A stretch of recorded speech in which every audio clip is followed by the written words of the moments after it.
নাবিল, শিশু মৃত্যু তো বাড়ছেই, চিকিৎসা সেবা নিয়ে হাসপাতাল কর্তৃপক্ষরা কি বলছেন?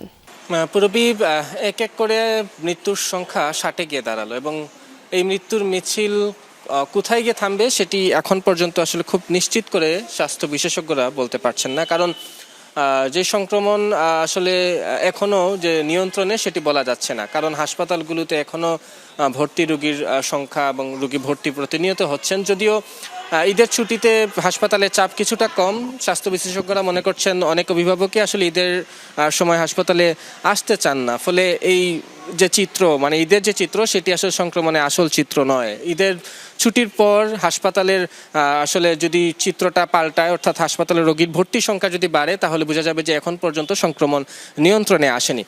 পাশাপাশি যেহেতু ঈদের ছুটিতে অনেকেই বাড়ি ফিরেছেন, অনেকে হয়তো বাড়ি থেকে আবার শহরে ফিরবেন, এতে করে সংক্রমণ বাড়ারও একটি আশঙ্কা তারা প্রকাশ করছেন। তবে স্বাস্থ্য অধিদপ্তর তারা আমাদেরকে জানিয়েছে যে আসলে অধিকাংশ শিশুকে যেহেতু টিকার আওতায় নিয়ে আসা হয়েছে, ফলে সেভাবে সংক্রমণ বাড়বেও না। আর যদি বাড়েও, সেক্ষেত্রে যেসব শিশুদের টিকা নেওয়া আছে সেসব শিশুরা জটিল অবস্থায় আসলে পড়বে না, এমনটি তারা আমাদেরকে জানিয়েছেন।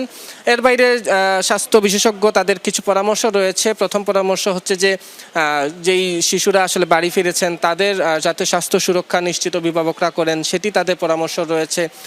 এর বাইরে আসলে যেসব শিশুরা এখনো টিকার আওতায় আসেনি তাদের যাতে দ্রুত টিকার আওতায় নিয়ে আসেন সেই পরামর্শ রয়েছে। বিশেষ করে 6 মাসের কম শিশুরাও যেহেতু হামে আক্রান্ত হচ্ছেন, সেই সব শিশুরা যাতে পুষ্টিহীনতায় না ভুগে, তাদের ক্ষেত্রে অধিকতর স্বাস্থ্য সুরক্ষা যাতে নিশ্চিত করা হয়, সেই পরামর্শটা বিশেষজ্ঞরা দিচ্ছেন। পুরবী।